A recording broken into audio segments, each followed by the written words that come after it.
예수님께서요, 헤롯 왕이 유대 지역을 다스리던 시기에 태어나셨습니다. 알고 계시죠? 예, 소위 대헤롯이라고 불리는 그 사람은 유대인은 아니었고요, 이방 출신의 사람이었지만 아주 뛰어난 정치적인 센스를 갖고 있었던 사람이었습니다. 그래서 당시의 정황을 10분 활용하여서 당시 로마 황제의 호의를 얻었고요. 그래서 유대 지역을 다스리는 왕이 되었습니다. 유대인이 아님에도 불구하고요. 그러니 동방 박사들로부터 유대인의 왕으로 태어나신 이가 어디 있느냐라고 하는 질문을 받았을 때에 헤롯의 기분이 굉장히 나빴겠죠. 내가 왕인데, 내가 이런 정치적인 모든 것들을 활용해서 왕이 되었는데 유대인의 왕으로 나신 이가 어디 계시냐고 하니 헤롯의 마음이 굉장히 어려웠을 것입니다. 그 말을 들은 헤롯이 순간적으로 머리를 써서 아기를 발견하거든 나도 가서 경배할 수 있게끔 내게 그 위치를 좀 알려달라고 그렇게 부탁을 했었죠.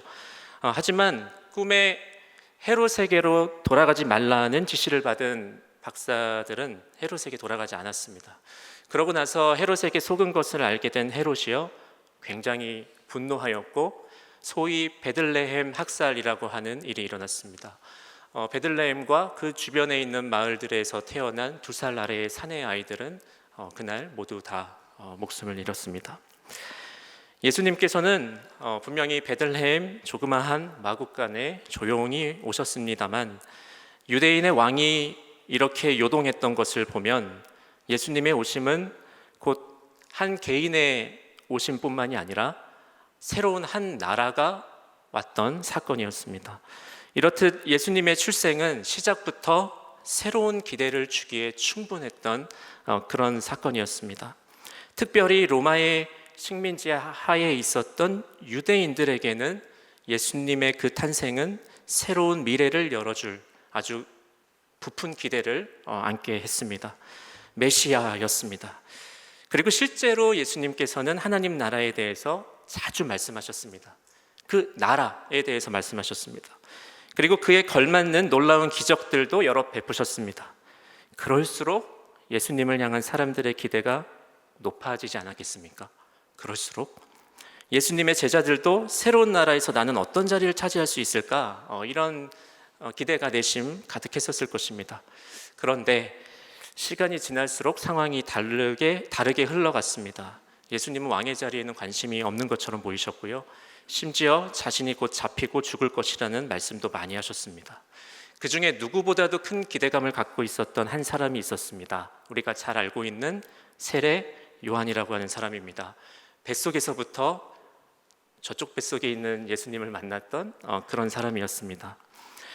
이 요한은 예수님께서 모든 현실을 뒤바꾸실 것이라고 생각했습니다. 그런데 정작 그가 현재 위치하고 있는 곳을 보니 아주 나이스한 곳이 아니라 헤롯의 감옥에 잡혀 있었습니다.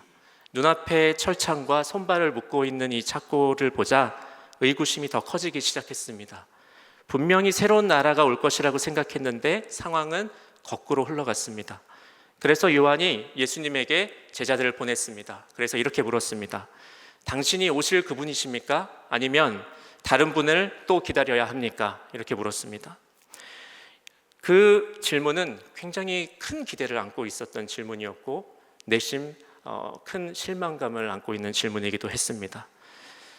그 질문에 예수님께서는 어떻게 대답하셨을까요? 로마라는 거대한 힘을 전복시키기 위해서 예수님께서 보여주신 것은 더 크고 센 힘이 아니었습니다. 대신에 예수님은 이것에 대해서 말씀하셨습니다. 우리 슬라이드 한 장 있는데요, 한번 보여주시겠습니까? 이것입니다. 보이십니까?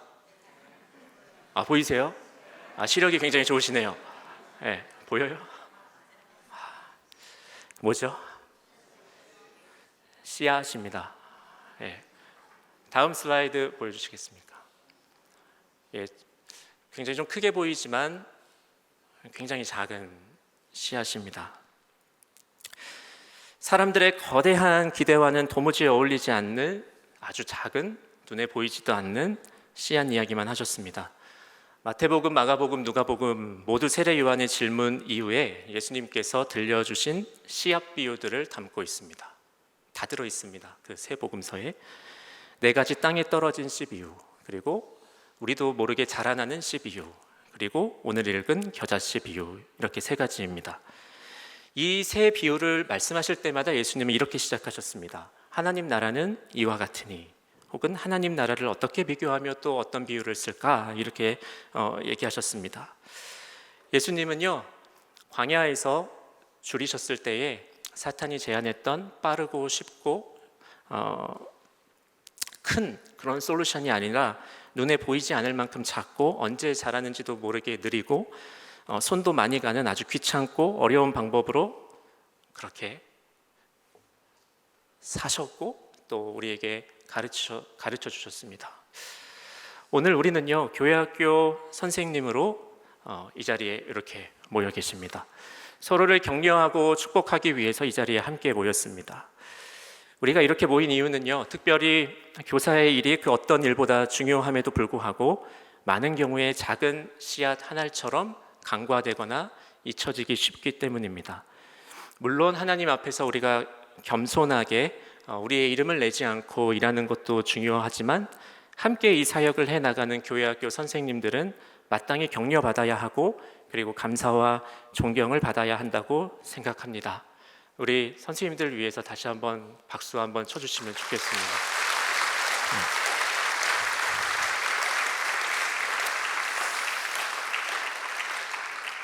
짧은 시간이지만 하나님께서 우리에게 맡겨주신 작은 생명을 양육하는 이 일이 비록 작지만 얼마나 값지고 귀한 일인지 함께 생각해 보면 좋겠습니다. 그래서 동승의 교회학교 선생님들을 통하여서 더욱더 복되고 아름다운 우리 생명들이 자라가기를 소망합니다. 우리 본문을 한번 살펴보겠습니다. 예수님은요, 30절에서 이 비유의 목적은 아까 말씀드린 것처럼 하나님 나라를 조금이라도 더 분명하고 정확하고 선명하게 보여주기 위함이라고 말씀하셨습니다.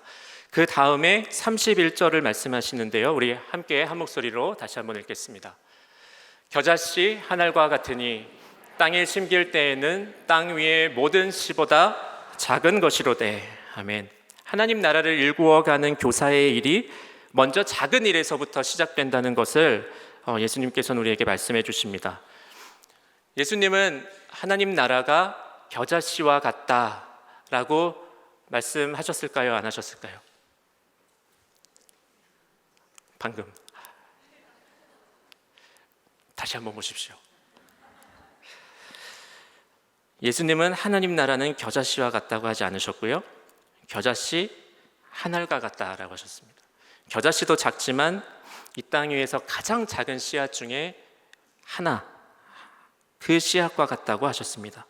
참 매력이 없습니다. 이왕이면 좀 크고 세고 힘도 세고 빠르고 그러면 훨씬 더 신날 텐데 그렇지 않습니다.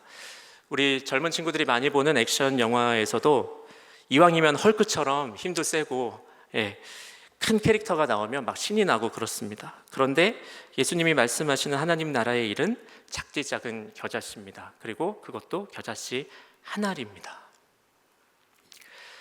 이렇게 번듯하게 올라와 계시지만 밑에 계시면 얼마나 얼마나 땀도 많이 흘리시고 그리고 힘드시고 그런지 모릅니다. 얼마나 정신이 없고 시끄러운지도 모릅니다. 여기서 울고 저기서 울고 기도하자고 하면 기다렸다가 울고 정신이 쏙 빠집니다. 주일 아침에는 또 왜 이렇게 일찍 와야 되는지 늦잠도 못 잡니다. 전화 신방도 해야 되고요, 없는 돈에 아이들 간식도 먹이고 회식도 시켜줘야 합니다. 그래야 요즘에 인기도 올라갑니다. 그야말로 주일 오전이 어떻게 지나가는지도 모를 정도입니다. 게다가 지금은 성경학교 그리고 수련회 시즌인데요, 휴가도 반납하셔야 되고 또 가면 애들이 뭐 잘 받아주나요? 그냥 들어서 물에 빠뜨리고 온몸으로 섬겨야 하는 곳이 바로 교회 학교입니다. 그런데 문제는 알아주는 이들이 적다는 겁니다. 그렇다고 보수를 받는 것도 아니고요. 그래서 한번 생각해 봤습니다. 교회 학교 선생님들이랑 가장 비슷한 사람들은 누굴까요? 어떤 직업을 가진 분들일까요? 생각을 해보다가 한 분이 떠올랐습니다. 주부입니다. 예. 여성들이 결혼을 하고 아이를 낳으면 삶이 180도 달라집니다. 집안일이 끝이 없고요. 설거지, 빨래, 화장실 청소, 눈꽃 뜰 새 없습니다. 아가씨 때 고왔던 손은 핸드크림 없으면 안 되고요. 손톱 네일은 생각할 수도 없습니다. 애들이 밥은 또 왜 그렇게 잘 먹는지 하루 종일 밥만 하는 것 같고요. 일이 힘들면 대화라도 잘 통해야 되는데 아이들과는 대화도 잘 통하지 않습니다. 고상한 주제 가지고 대화하고 싶어도 아이들은 그런 대화 주제에 관심도 없습니다. 그렇다고 좀 크면은 괜찮을까요? 껴주지 않습니다. 예쁜 옷도 못 입고 맨날 앞치마에 후줄근한 옷만 입고 남편을 맞이할 때도 있고요. 그래서 스트레스가 쌓이고 우울증이 생기기도 합니다. 무엇보다 문제는 이렇게 노력해도 알아주는 사람이 있을까요? 알아주는 사람이 없다는 게 문제입니다. 그저 하찮고 귀찮은 일처럼 생각되고 그렇게 느껴집니다. 보수를 받는 것도 아니고 그래서 허드렛 일처럼 생각이 됩니다. 결혼을 하고 아이를 낳고 주부가 된다는 건 이런 겁니다. 물론 남자분들도 예외는 아닙니다. 저희 집에도 그런 분이 한 분 계십니다. 그래서 그분이 9살 첫째 딸에게 물었습니다. 엄마도 대학로에 다니는 언니들처럼 뾰족 구두 신고 드레스 입고 화장도 하고 나가고 싶은데 괜찮겠어? 그러자 딸이 한참을 생각하더니 이렇게 대답했습니다. 예스일까요? 노일까요? 노입니다. 안 돼. 집에 있어 엄마. 나 먹을 거 챙겨줘야지. 분명히 허드렛 일이고 작은 일인데 아이에게는 이 귀찮고 허드렛 일처럼 느껴지는 작은 일이 꽤 의미가 있는 것 같습니다. 주부의 그리고 또 부모의 작은 일이 없으면 아이들은 그리고 가정은 자랄 수가 없습니다. 여기서 깨닫는 것이 하나 있습니다. 작은 일이지만 그 안에서 생명이 자란다고 하는 것입니다. 교회학교 선생님들께서 섬기는 모습을 보면서 깨닫는 것이 바로 그것입니다. 참으로 작은 섬김을 통해서 우리 아이들이 자라납니다.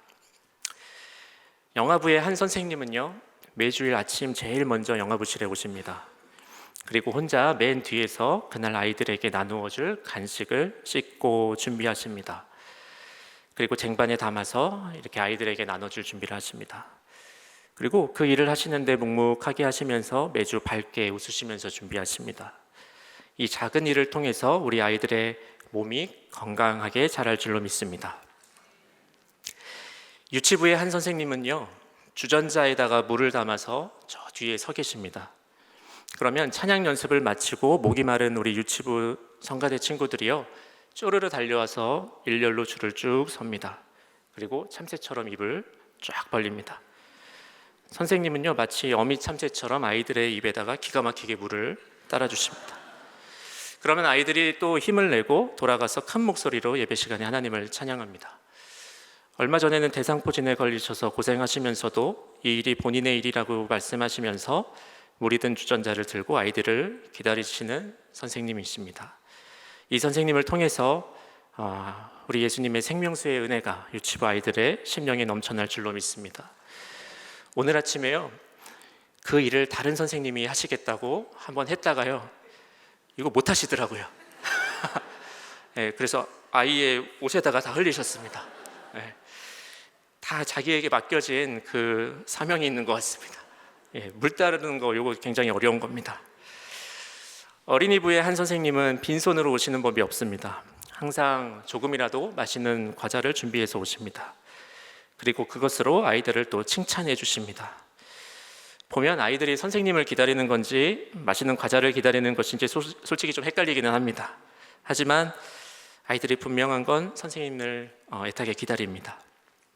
그리고 그 선생님께서는 늘 아침에 일찍 오셔서 나무나라에 나지막하게 기도를 올리십니다. 이 선생님의 기도와 또 작은 섬김을 통해서 우리 어린이부 아이들이 달콤한 예수님의 사랑을 느끼게 될 줄로 믿습니다. 청소년부의 한 선생님은요, 몸이 좀 불편하신데도 최선을 다해서 반 아이들과 소통하려고 애쓰십니다. 때로는 발음이 좀 부정확하게 나오실 때도 있는데요, 행여 아이들이 흉보면 어쩌나 하는 소녀같이 여린 심정으로 아이들을 늘 그렇게 맞이하시고 준비하십니다. 이 아이들을 향한 따뜻한 마음은 그 무엇과도 비교할 수 없는 것 같습니다. 이 선생님의 섬김을 통해서 우리 청소년들이 사람을 사랑하는 따뜻한 아이들로 자라갈 줄로 믿습니다. 이 외에도 날마다 불편한 몸을 이끌고 아기 학교에서 추억의 사진을 날마다 찍어주시는 선생님도 계시고요. 얼마 전 큰 수술을 받으셨음에도 어화나 게임을 최선을 다해 만들어 오시는 귀한 선생님도 계십니다. 토요일 아침마다 영어 성경 뮤지컬 연습을 하는 아이들을 위해서 수박을 썰어 오시는 선생님들도 계십니다. 자, 어떻습니까? 하나같이 주부의 일과 닮지 않았습니까? 제가 작은 일이라고 표현했지만 사실 결코 작은 일이 아닌 것 같습니다. 이 교회학교 선생님들의 일과 그리고 주부의 일이 닮은 점이 있다면 이 안에서 생명이 자라고 있다는 것입니다. 그러니 주부의 일이 무의미할 수 없는 것처럼 교회학교 선생님들의 일은 참으로 귀하고 소중한 생명의 일입니다. 하나님께서 저와 여러분의 이 작은 아이들과의 대화와 또 만남과 행동을 통해서 아름답게 이 생명을 빚어가고 계심을 잊지 마시고 작은 말과 행동 속에서 우리 아이들을 길러내시는 우리 귀한 선생님들이 되시기를 축복드립니다. 우리 32절입니다. 우리 32절 함께 읽겠습니다. 심긴 후에는 자라서 모든 풀보다 커지며